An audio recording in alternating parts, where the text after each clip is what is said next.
Hands up who are interested in the UK in this room, applying to the UK. Okay. You do have some amazing handouts for you to look through as well to get yourselves au fait with some helpful resources.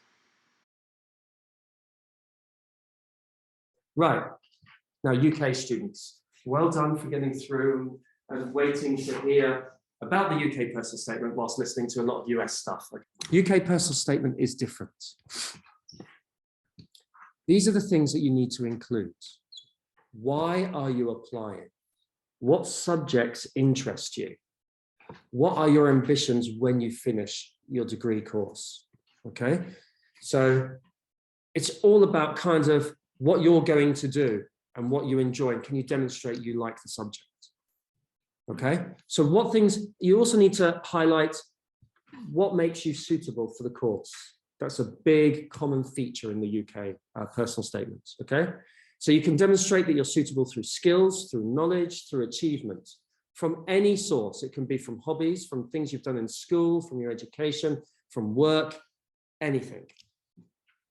However, also including what makes you suitable for a particular course and discussing how you've been prepared for that from school is also a big feature as well, okay?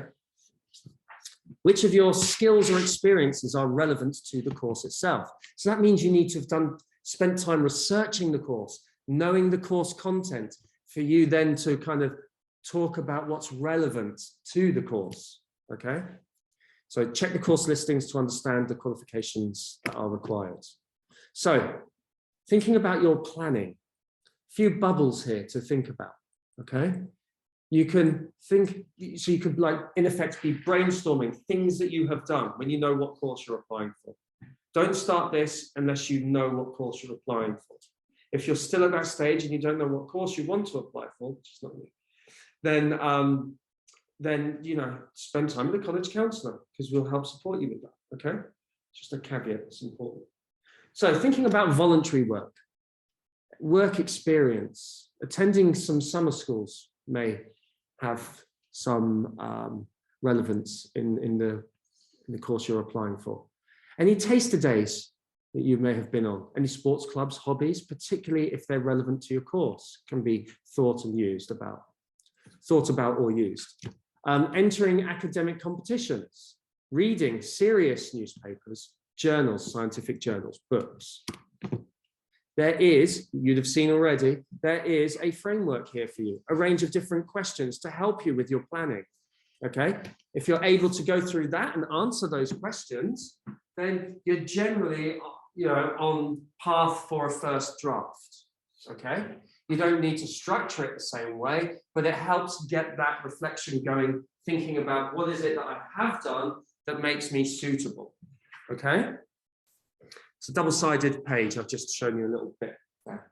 So just the numbers, 4,000 characters it is, which is around about a page. Don't worry too much about this until the end, to be honest. 47 lines maximum. The lines at which it's, so when you're writing in a Google Doc, 47 lines and 4,000 characters. For some reason, it isn't always exactly the same as what it is when you drop it into the UCAS application, when you populate the UCAS application in that section. So sometimes, obviously, the lines can be different because of the width of the columns, but the characters, it just seems to register like slightly different. We are just saying a general ballpark, we'll perfect it towards the end, okay? But just so you know what you're doing, about a page, okay? You can't use bolds, italics, underlining, and so on. There's a whole bunch of things you can do though. You can research your course thoroughly, probably the most important thing for you to do. You can make it personal to you, but don't talk too much about your feelings like we've been talking about in the US. It is the UK, okay? Plan and draft your statements. That's what it is. Plan and draft your statement. Planning is important. There are tools there for your planning. There's that framework. There's that slide that I had with the bubbles to think about different aspects and areas that you could draw upon. Okay? plan and draft. You'll be writing a draft after this session. Not immediately, it's okay. But I'm going to ask for after the holidays, after the Easter holidays, a first draft to be made. And then guess what? It's not just one draft. It's going to keep on going and going on for the rest of the year. Improving the draft, draft 2, draft 3, draft 4, okay? And that just means that we hone it down and make it better.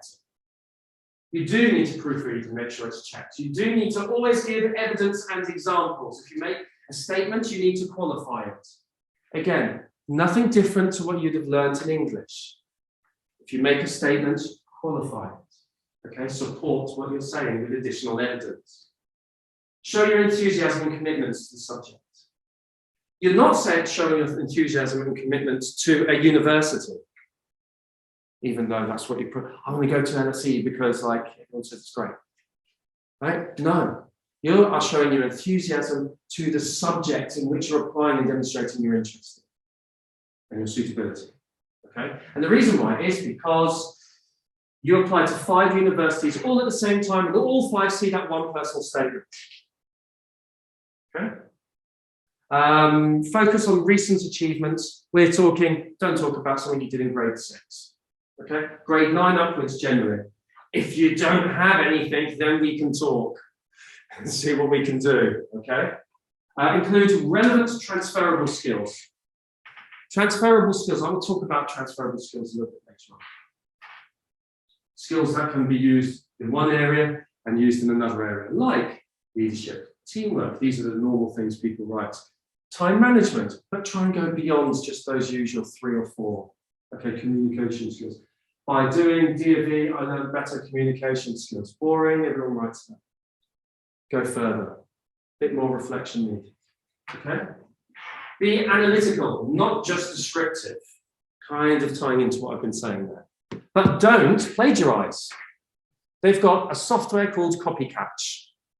Kind of like Turnitin, but like automatic. We don't have to turn it in to check it. It's done automatic. So if there is any plagiarism going on, you'll have it sent back to you. And your university will know. Okay? Don't use cliches like I'm passionate about since a young age. Don't use exaggerated language like it's incredible, fantastic. Okay? Don't make spelling mistakes and grammar errors or lie or leave it to the last minute or say you like socializing or use gimmicks like guilty, I confess, I want to study law. And don't say I all the time. If you're struggling and you are writing I at the beginning of the sentence all the time, I've got a little thing that I can help you with called I spaced, and it changes the first word at the beginning and in effect encourages you to embed a clause at the beginning of the sentence. So, you know, and then thus moving the I further down the sentence. Here's a video, because I've been talking a lot. It's scary. You're sitting there, there's a blank sheet of paper, it's in front of you, you've got to fill it up. You've got to talk about yourself. You've got to talk about your interest in the course. But what do you put? This is your future. It's scary. Well, nobody knows you better than you know yourself. You have the opportunity now to show why you're so much better than everybody else applying for your course. So you've got to start thinking about what makes you stand out, but stand out in a good way. I'm Jane Marshall. I work for a university. I spend my life reading personal statements. I read lots of them, and I mean lots. That means I know what makes a good personal statement and what makes a bad personal statement. You have to remember everybody's unique. There are lots of different ways of going about it. So this should get you well on the way to writing an excellent personal statement. So where do you start? Well, the first thing you need to do is start getting words down on that blank sheet of paper. Loads of them, whatever you can think of. Why are you so excited about the course you're applying for? What is it that gets you really excited about that particular course? What floats your boat? Be excited, be positive, don't be negative. Don't say something like, I've always wanted to be a dentist because it's so much easier than being a doctor, because that isn't positive. Focus on the positives. Tell us how you got excited about this particular course. Did you read an article about something? Did it get you inspired? Did you then go and see a lecture from somebody that made you think, wow, I'm so excited, I'm going to write a project on that? That's the sort of thing we're looking for. And you can get all of this evidence from work experience, outside reading, all the sorts of things you do that back up your interest in the course. So throw those examples at the page. Get excited. Once you've got the stuff down about the course, then you've got to start thinking about the skills you've got that would help you cope with that particular course. Transferable skills, stuff like communication, essay writing, leadership, that sort of thing. And you've got to start throwing more words at the page until something sticks. If you're getting stuck, ask your friends and family. They might be able to come up with some ideas. Occasionally they don't. Avoid saying things like, I know I can be an excellent teacher because my friends tell me I'm really good at telling people what to do all the time. Just think about what that's saying about you. Then think about what's exciting about you, what makes you unique. Think of what you do that's interesting, what makes you stand out. And remember, you may not think it's interesting, but somebody else will. You might like gaming, you might like gardening, you might like train spotting. So will somebody else. So get something like that down on paper as well.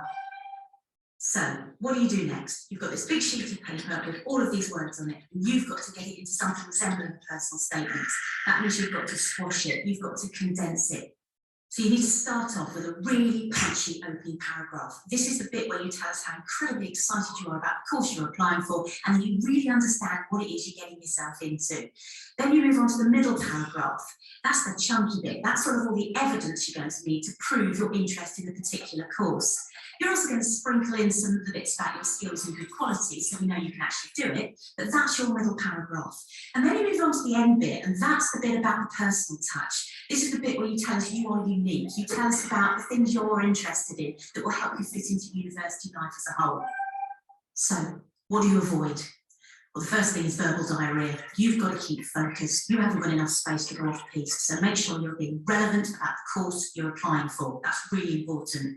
Other things to avoid, showing off. Don't be arrogant. It's absolutely fine to back yourself up using lots of relevant examples. That's called good showing off. But don't be bad showing off. That is arrogance. Avoid flowery language. Keep it to plain English. We need to understand what you're actually trying to say. So avoid the honour and the privilege of a particular work experience. Just focus on plain English.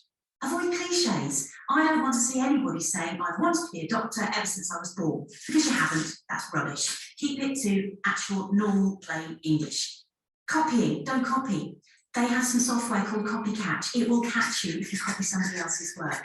So they're the things you need to avoid. So just to recap, this personal statement, you've got to show us that you know what you've applied for. You've got to show us how excited you are. You've got to give us examples. Make sure it's a combination of head and heart. Be authentic, be focused, but be enthusiastic. That's what we're looking for. You're not going to get it right on the first go, but keep coming back to it. You'll get it right in the end. And eventually you'll have a fantastic personal statement that tells us all about you. Notice how many drafts they were writing there in that little bit at the end. Just saying. I fully support that bit. Okay, so how can I demonstrate interest in the subject? Well, you can answer a range of questions that might help kind of develop your thoughts because it's different for everybody, okay? So you'll find there's a help sheet, it's also on the PSL pages under UK personal statements, that the one that has been stapled, that information is kind of summarized in what we're saying here. Okay, so you're demonstrating your interest in the subject is near the beginning. Opening, punchy paragraph, showing why you're interested in the subject, how you're interested in it, okay? If you can answer some of these questions, that might help move you forward in that, like what inspired you to study the subject? Or was there a formative moment when your perspective on this subject changed? Or when you decided you want to study it in more detail? Can you point to any role models or leading thinkers or notable literature which has in turn affected your thinking and inspired you? Examples of how these can be answered are on the handouts. So first, when you're going about writing this section and demonstrating your interest, think about why behind your chosen subject. This is a good first step or overall statement to give.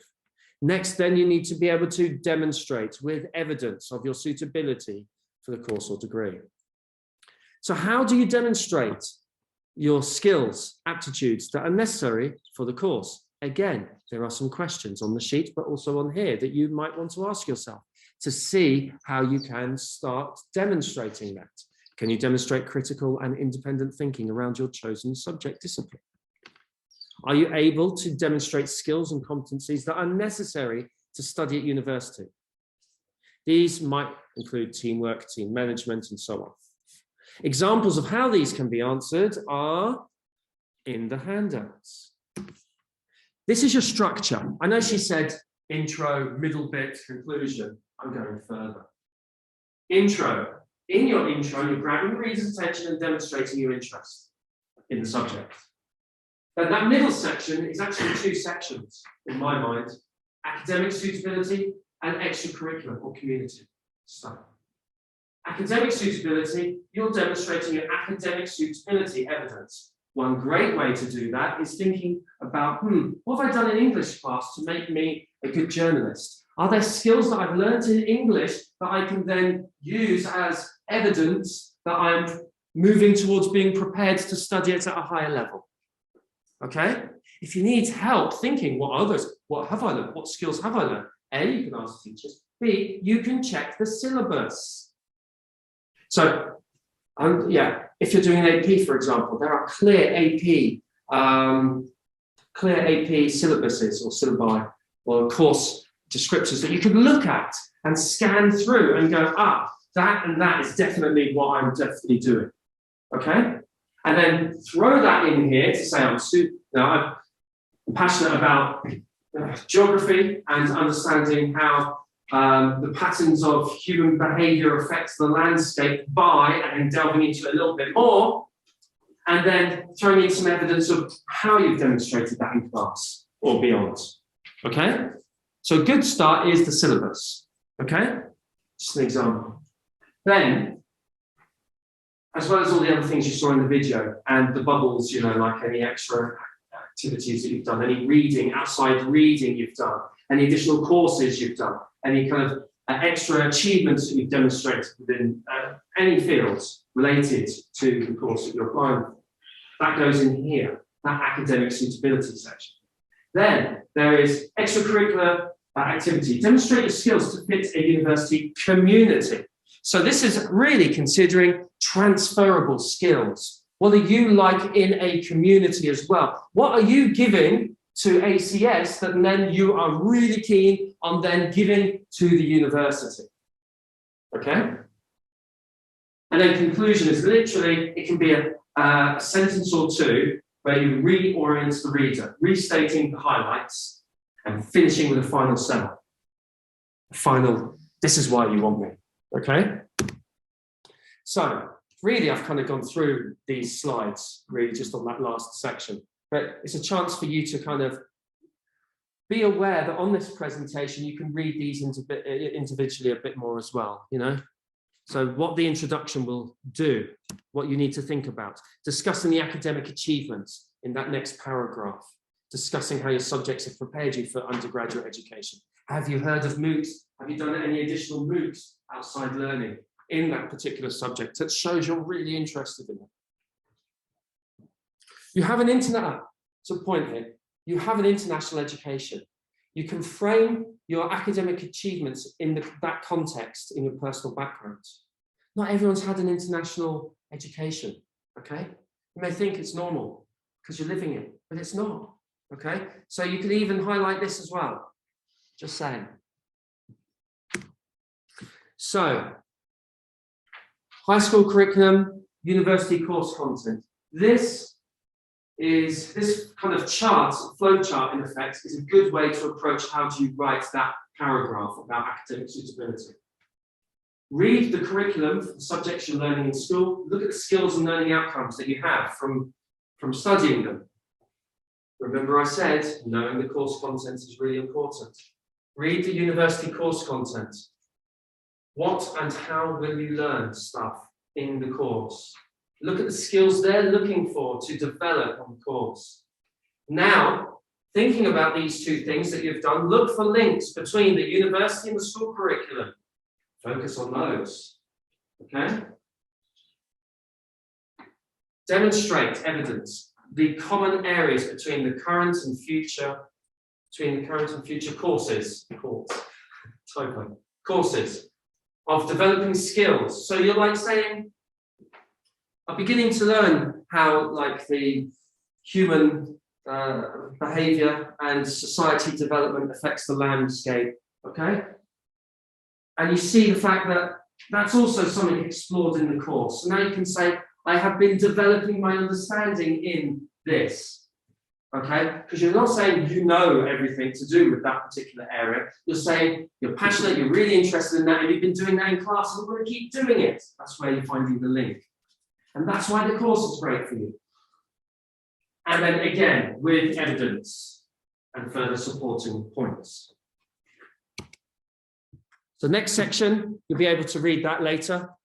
Extracurricular activities. And conclusion, again, you'll be able to read that later. Be concise. Tie in all of your academic and extracurricular achievements. Be mindful of the character limit there. So there is your structure. Remember that. And we have 2 minutes, so I'm going to stop the presentation there. Now your task, everybody with me now. Well done. Now, draft 1, whether it's UK or US, is to be done, and only choose one of those. If you want to apply to both, or you change your mind, you want to do a UK one later, as well as the US one, talk to your individual college counsellor, will help get you set up. But 1, okay, for now. 1 draft of UK or US due in at the end of the Easter break. I'm giving you time over that Easter period, as well as the 2 weeks leading up to it, to make that first draft. Everybody know what you're doing. And that's that. Thank you for your time, and well done for listening.